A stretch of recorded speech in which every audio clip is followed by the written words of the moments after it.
Hi friends, Madhumitha Gautham சீரியலை பற்றி தான் நம்ம இந்த வீடியோக்குள்ளே பார்க்க போகிறோம். வாங்க நம்ம வீடியோக்குள்ளே போகலாம். தலை தீபாவளிக்காக கௌதம் மதுமிதா எல்லோரும் வந்திருக்கிறாங்க. அப்போ அங்கே போட்டி நடக்குது.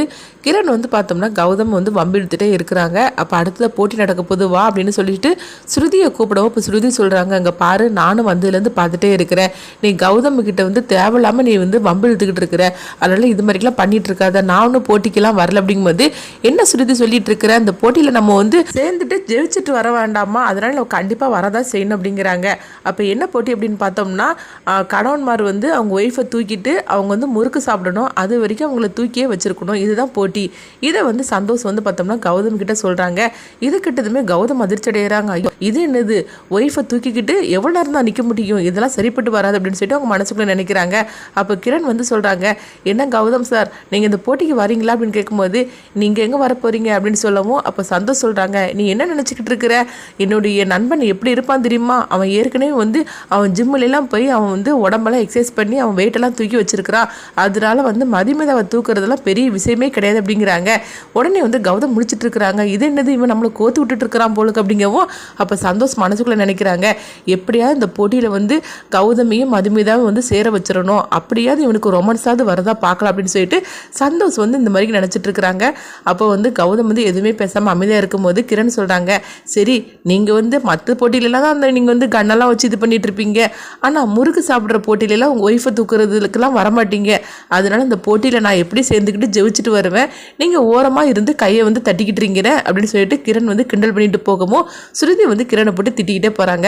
அடுத்து பார்த்தோம்னா கௌதம் சொல்கிறாங்க, இந்த போட்டியில் நான் சேர்ந்து நான் ஜெயிச்சு காட்டதான் பாரு அப்படிங்கவும் உடனே சந்தோஷம் நினைக்கிறாங்க, நம்ம போட்ட திட்டம் ரெடி ஆயிடுச்சு போலுக்கு அப்படின்னு சொல்லி நினச்சிட்டு இருக்கும்போது கௌதம் டாக்டருக்கு ஃபோன் பண்ணுறாங்க. அப்போ அவரும் என்ன விஷயம் கௌதம் அப்படிங்கும்போது, நான் ஒரு 65 கிலோ வெயிட்டை தூக்கணும், அதனால எனக்கு எந்த பிரச்சனையும் வந்துடாதுல அப்படிங்கும்போது, அப்படிப்பட்ட வெயிட்டை எதுக்கு நீங்கள் தூக்குறீங்க, வேற யாரையாவது தூக்க சொல்ல வேண்டியதானே அப்படின்னு சொல்லும் போது, இல்லை அந்த வெயிட்டை நான் தான் தூக்கி ஆகணும், அதனால எனக்கு எந்த பிரச்சனையும் வந்துடாதுல அப்படிங்கும்போது, அதெல்லாம் ஒரு பிரச்சனையும் வராது, நீங்கள் தாராளமாக தூக்கலாம் அப்படின்னு அவங்க சொல்லவும் சரின்னு சொல்லிட்டு பார்த்தோம்னா கௌதம் நானும் போட்டிக்கு தயார் அப்படிங்கிறாங்க.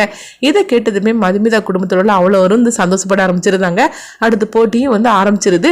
அப்போ கௌதம் மதுமிதாவை தூக்கவும் அவங்களும் முறுக்கு சாப்பிட்டுட்டு இருக்கிறாங்க. இதே மாதிரிக்கு கிரண் அவங்க ஒய்ஃபை ஸ்ருதியை தூக்கி நின்றுட்டு இருக்கிறாங்க. இப்படி ஒரு 4-5 பேர் அவங்க ஒய்ஃபை தூக்கிட்டு அந்த போட்டியில் கலந்துக்கிட்டுதாங்க. ஆனால் கடைசியில் பார்த்தோம்னா எல்லாருமே தோற்று போயிருந்தாங்க. ஃபஸ்ட்டு தோக்குறது கிரணை தான் இருக்கிறாங்க. இதனால ஸ்ருதி ரொம்பவே கோவத்தோட கிரணை போட்டு திட்ட ஆரம்பிச்சிருந்தாங்க. என்னை அவமானப்படுத்துறதுக்குன்னே சொல்லிட்டு இந்த போட்டியில் என்னை சேர்ந்திருக்கேலா, இதுக்கு தான் நான் வேண்டான்னு சொன்னேன், ஆனால் நீ கேட்டியா அப்படின்னு சொல்லிட்டு கிரணை போட்டு திட்டிட்டு இருக்கிறாங்க. கடைசியில் பார்த்தோம்னா கௌதமும் மதுமிதாவும் ஜெயிக்கிறாங்க.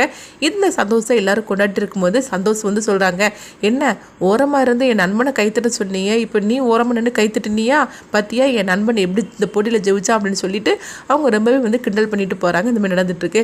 அடுத்து பார்த்தோம்னா வீட்டுக்கு வந்துருந்தாங்க. வீட்டுக்கு வந்ததுமே அவங்க கௌதம் அவங்க ரூமுக்கு போயிருந்தாங்க. அப்போ ரேணுகா அவங்க மதுமிதாட்ட சொல்கிறாங்க, இங்கே பாரு மதுமிதா, இந்த மாதிரிக்கு போட்டியில் மாப்பிள்ளை ஜெயிப்பார்னு சொல்லி நான் கொஞ்சம் கூட எதிர்பார்க்கவே இல்லை, எனக்கு எவ்வளோ சந்தோஷமாக இருந்து தெரியுமா, சரி நான் கசாயம் வச்சுருக்கிறேன், அது மாப்பிள்ளைக்கு கூட அப்படிங்கும்போது, கசாயமா அது எதுக்குமா அப்படிங்கும்போது, ஆமாம் தீபாவளிக்கு என்ன பலகாரம்லாம் சாப்பிட்ருப்போம்ல, அதனால நான் கசாயம் போட்டு வச்சுருக்கிறேன், அது மாப்பிள்ளை கூட அப்படிங்கும்போது உடனே மதுமிதாவும் சரின்னு சொல்லிட்டு கசாயத்தை எடுத்துகிட்டு போகிறாங்க. அங்கே ரூமுக்குள்ளே பார்த்தோம்னா கௌதம் ஐயோ அம்மான்னு சொல்லி கத்திட்டு இருக்கிறாங்க. என்னங்க ஆச்சு அப்படிங்கும்போது, ஆமாம் உங்களை தூக்கி விட நின்றுட்டு இருந்தோம்ல, அதுக்கு தான் எனக்கு இந்த மணிக்கு பனிஷ்மெண்ட்டு, எவ்வளோ வெயிட்டாக இருக்கிறீங்க, நானே ஒரு 65 கிலோ தான் இருப்பீங்கன்னு நினச்சேன், ஆனால் நல்லா வெயிட்டாக இருக்கிறீங்க, என்னால் தூக்க முடியல, நானும் எவ்வளோ தரம் தான் நடிக்கிறதுக்கு எனக்கு வழி இல்லாத மாதிரிக்கு, இப்போ நான் ஏதாவது பண்ணணும் அப்படிங்கும்போது உடனே மதுமிதா சிரிக்க ஆரம்பிச்சிருந்தாங்க. சரி கொஞ்சம் அமைதியாக இருங்க, நான் உங்களுக்கு வெந்நி வச்சு ஒத்தனம் கொடுக்குறேன் அப்படிங்கும்போது, அப்போ கௌதம் சொல்கிறாங்க, அதெல்லாம் சரிப்பட்டு வராது, ஒரு டேப்லெட்டை போட்டால் சரியாயிரும் அப்படிங்கவும், எதுக்கு எடுத்தாலும் அப்படி சொல்லிட்டு இருக்காதீங்க, நான் உங்களுக்கு வெந்நி வச்சு ஒத்தனம் கொடுக்க சரியாயிரும் அப்படிங்கிறாங்க. உடனே கௌதம் சொல்கிறாங்க, இங்கே பாரு மதுமிதா, நான் இந்த மாதிரிக்கு வலியோடு அவஸ்தப்பட்டு இருக்கிறேன்னு சொல்லிட்டு நீ யாருக்கிட்டே சொல்லிடாது அப்படிங்கும்போது, அதெல்லாம் நான் ஒருத்துக்கிட்டே சொல்ல மாட்டேன் அப்படின்னு சொல்லிட்டு மதுமிதா பார்த்தோம்னா வெந்நி எடுத்துகிட்டு ஒத்தனம் கொடுக்குறாங்க. இப்போ சரியாயிடுச்சு அப்படிங்கும்போது, அதெல்லாம் சரியான மாதிரிக்கு தெரியல அப்படிங்கிறாங்க. அப்புறம் கொஞ்ச நேரம் கழிஞ்சதுமே கௌதம் சொல்கிறாங்க, பரவாயில்லையே உங்கள் வெந்நி ஒத்தனம் சரியாயிடுச்சு அப்படின்னு சொல்லிட்டு இருக்கிறாங்க. அடுத்து பார்த்தோம்னா அவங்க எல்லாரும் பேசி சிரிச்சுக்கிட்டு இருக்கும்போது கிரணும் ஸ்ருதியும் வராங்க. கிரணையும் ஸ்ருதியும் பார்த்ததுமே அங்கே மதுமிதா குடும்பத்தோட அவ்வளோருமே அதிர்ச்சி அடைகிறாங்க. எதுக்காக இவன் திரும்ப திரும்ப உயிரை வாங்கிட்டு இருக்கிறான், அந்த ஸ்ருதிக்கிட்டே நம்ம ஜாடமடையாக சொல்லியாச்சு வராதுன்னு, அப்படி இருந்தப்பறம் வந்துட்டு இருக்கான்னு அப்படி சொல்லும் போது கிரண் கையில் பார்த்தோம்னா ஒரு கிஃப்ட் இருக்குது, ஒரு ஃபோட்டோ மாதிரிக்கு பெரிய ஒரு ஆல்பமாக அவங்க அதை பேக் பண்ணி எடுத்துகிட்டு வந்திருக்கிறாங்க. அப்போ இவங்களை பார்த்ததுமே இங்கே அதிர்ச்சி அடைகிறாங்க. அப்போ ரேணுகா கேட்குறாங்க, எதுக்காக நீங்கள் 2 பேரும் வந்திருக்கிறீங்க அப்படிங்கும்போது, என்ன ஆண்டி இந்த மாதிரிக்கு பேசிகிட்டு இருக்கிறீங்க, மதுமிதா தலை தீபாவளிக்காக வந்திருக்கிறா, அவளுக்கு நான் கிஃப்ட் கொடுக்க வேண்டாமா, அது மட்டும் இல்லாமல் மதுமிதாவோட நெருங்கிய ஃப்ரெண்டு சுருதி, அதான் அவளுக்கு கிஃப்ட் கொடுக்கணும்னு ஆசைப்பட்டேன், எடுத்துகிட்டு வந்து அப்படிங்கிறாங்க. ஆமாம், இந்த கிஃப்ட்டில் இப்போ என்ன வச்சுருக்கானே தெரியலையே, சொல்ல போனாக்கி மதுமிதாவும் இவனு சேர்ந்து இருந்த ஃபோட்டோவை தான் ரெடி பண்ணி கொண்டுட்டு வந்திருப்பானோ, இது மட்டும் மாப்பிள்ளை பார்த்தாருன்னா அவ்வளோதான் சொல்லிட்டு எல்லாரும் பயத்தோடு இருக்கிறாங்க. அப்போ அந்த கிஃப்ட்டையும் கொடுக்குறாங்க. உடனே வந்து மதுமிதாவும் என்னன்னு தெரியலன்னு சொல்லிட்டு வாங்கி வச்சுக்கிட்டுதாங்க. இப்பவுமே இந்த கிஃப்ட்டை நீ பிரித்து பாரு அப்படின்னு கிரண் சொல்லும் போது, இல்லை வேண்டாம், நான் நாளைக்கு பிரித்து பார்க்குறேன் அப்படின்னு மதுமிதா சொல்லும் போது, இல்லை இப்பவுமே நீ பிரித்து ஆகணும் அப்படிங்கிறாங்க. இதெல்லாம் பார்த்துட்டு எல்லாருமே அதிர்ச்சியோடு இருக்கும்போது இப்போ மாயா கேட்குறாங்க, என்னது அவர் கிஃப்ட் தானே கொடுத்துருக்காது, அதுக்கு எதுக்கு நீங்கள் எல்லாம் அதிர்ச்சியோடு இருக்கிறீங்க அப்படின்னு மாயா சொல்லவும், உடனே வந்து அவங்க பார்த்தோம்னா ஜீவா வந்து சமாளிச்சிருந்தாங்க. அப்படிலாம் ஒன்றும் இல்லை அப்படின்னு சொல்லி சமாளிச்சிருந்தாங்க. அடுத்தது என்ன கிஃப்ட்னு சொல்லி பிரித்து பார்க்குறாங்க. பார்த்தோம்னா எல்லாரும் சந்தோஷப்படுற மாதிரி தான் இருக்குது. மதுமிதாவோட ஆக்டர் கௌதமி வந்து நெருங்கி இருக்கிற மாதிரி அந்த ஃபோட்டோ இருக்குது.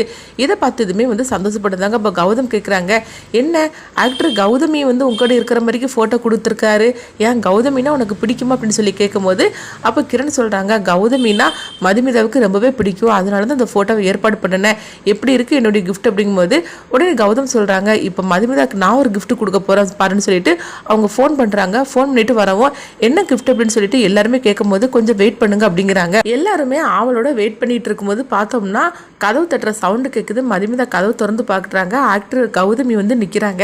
இதை பார்த்ததுமே வந்து மதுமிதா வந்து ரொம்பவே அதிர்ச்சியோடு இருக்கிறாங்க. என்னது ஆக்டர் கௌதமியே வந்துட்டாங்க அப்படின்னு சொல்லி ரொம்ப சந்தோஷப்பட்டு இருக்கிறாங்க. இந்த மாதிரி தான் இந்த எபிசோடு எடுத்துகிட்டு போகிறாங்க. அடுத்து என்னன்னு சொல்லி நம்மளும் வெயிட் பண்ணி பார்க்கலாம். ஆக்டர் கௌதமி வந்திருக்கிறாங்க. இதை வச்சு இந்த கதையை அடுத்ததான் என்ன மாதிரி கொண்டுட்டு போவாங்கன்னு சொல்லிட்டு உங்கள் கருத்துக்களை கமெண்ட் பாக்ஸில் கமெண்ட் பண்ணுங்கள். நம்ம இன்னொரு வீடியோ சந்திப்போம்.